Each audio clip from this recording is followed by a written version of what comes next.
Hey everyone, it's Marianne from the New York City Organization of Public Service Retirees. Today's message is for the UFA and UFOA, Andy Ansbro and Jim McCarthy. So I have received no less than 18 emails in the last couple of days regarding a email that I guess the UFA put out regarding their newsletter. That I guess came out for the end of 22, early 23. It wishes everyone happy holidays, and it's called the Medicare Advantage Update. Anyway, in this document, Andy Ansbro and Marty Ty write that they believe the Medicare Advantage plan is going to go forward, and that after they've had conversations with Joe Borelli from Staten Island and former Senator Diane Savino, who now works for the mayor, that the political reality of the situation is that the city will proceed to attempt to enact Medicare Advantage. And this is horrible because they're calling healthcare a political reality, whereas the unions should be controlling the messaging because the unions always protected retirees. I have a letter that came from the UFA during the time when Thomas von Essen and Billy Miro ran the union. And that letter specifically states that unions do not represent retirees. They don't even collectively bargain for them. And yet Diane Savino tends to think that the union negotiates for retirees. She didn't want to talk to me because she said that, and this was through one of the city council person's offices, that I should just be speaking to my unions because they represent me. And see, Andy, Jimmy, if this is how you represent a retiree, I don't understand why people even are in the union at this point. If you are not going to protect a retired person, what's the point? And yet there are still thousands of retirees that pay a dues to your unions or a COPE. So that what? You could just wait for something bad to happen to them because you're not taking an active stance in protecting them. When I met Andy Ansbro and Bob Eustace from the UFA in Somos in November, Bob Eustace said to me, we heard your video that you said that 2/3 of DC 37 retirees make under $25,000 and 1/3 of them make under 12. And Bob says to me, well, we checked our numbers and we only have about 20 guys that make under that, so it's not a big deal. They'll just take whatever we give them. Standing next to me was my lobbyist, who asked me, is this how this always goes? And I said, yes, actually, this is, as frustrating as this is, it is. You don't want to listen to the words. Medicare Advantage is not Medicare. It is a diminished benefit. And everything that Henry Garrido, Michael Mulgrew, and Harry Nespoli are putting out there into the internet sphere all says that the MLC had to do this because they were trying to prevent active workers from paying premium. So you sold off retiree health care to fund yourselves. So let's talk numbers, because this is really important. You said that those 20 firefighters, Bob, would be fine with whatever that they took. And it's not a big deal because there's very few people that are paid very small pensions, right? Right now, if you look in the fire pension system for New York City, there is 15,639 firefighters in the system. Of those, 4,104 firefighters make under $50,000. That's 26%. 1,762 firefighters make under $35,000. That's 11.3%. Then, under $12,000 pensions is 11. And that's 0.07%. Those firefighters are in their 80s and 90s. And am I to understand right that they should take whatever that you give them and be happy or grateful that they got it? Or because those firefighters, their top pension when they retired was $15,000 when they retired in the 60s and the 70s. And their half pensions equal that they should be grateful for their pensions and that they'll take whatever health care you give them.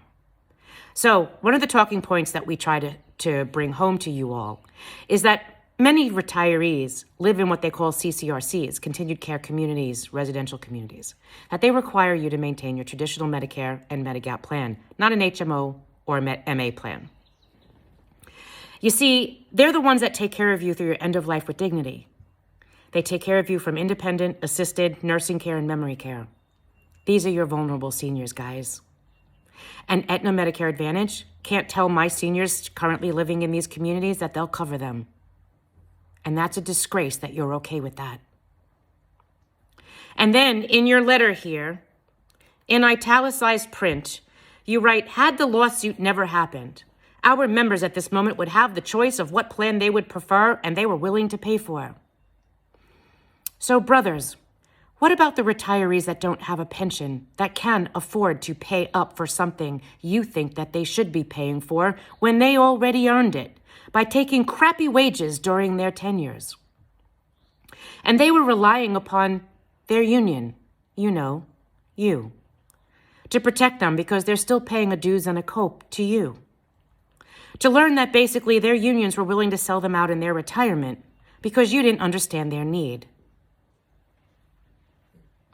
They don't have the ability to pay Jimmy, Bobby, Andy. They can't pay because their pensions are small and their incomes are fixed.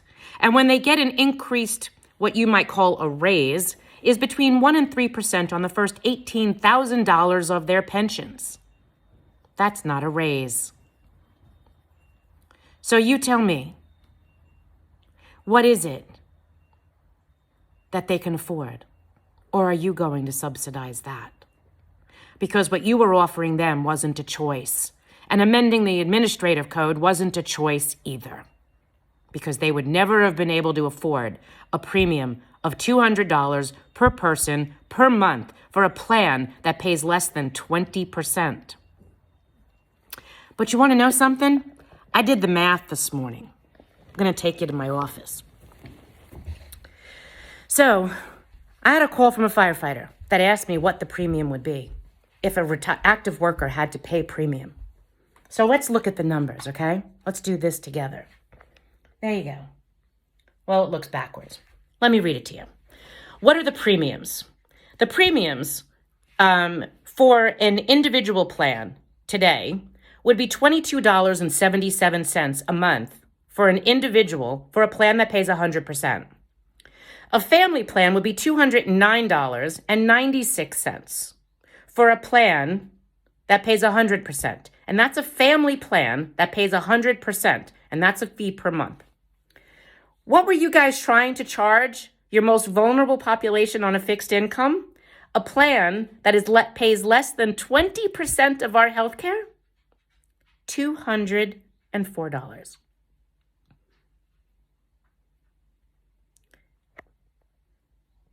I'm trying to understand this. You're basically asking retirees on fixed incomes, small pensions, to fund active workers again. And this is what I don't understand.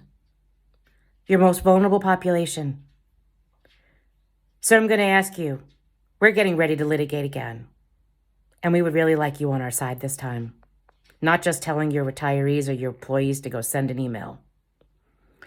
So we're fighting here about a plan for 20% that pays 20% of our health insurance. We're going back to court. We're also trying to legislate a fix for us that you guys can't seem to get off the pot to help us do. And you're not even fighting back on the Municipal Labor Committee bullying yous. And that's a whole nother video. But for now, I'd like you on our side, because that's really where you belong. This is labor's fight. And this is going to be your future. And so we keep asking everyone, we need unions. We need strong unions. We need unions to be able to protect us from management from doing things that are devious like this. But if you're not going to protect us and you're willing to sell off our health benefits in retirement, why do I need you? Let me know that we need you. Let me know that you're on our side and you're willing to fight this with us this time. Let me understand, or let me know you understand, the differences between traditional Medicare and Medicare Advantage, and that our lawsuit was victorious for one reason. The Municipal Labor Committee and the city broke the law. And we've got 2 courts and 6 judges to keep reminding you that you broke the law. And we know that because we were around when that law was written and amended through the decades. You're being lied to. Let us help you. It's time you worked with us. I hope to hear from you real soon. You both have my phone number. You have my card. I gave it to Bob, Andy, and Jimmy. And your boards both know how to reach us as well. This time, brothers, let's do this together.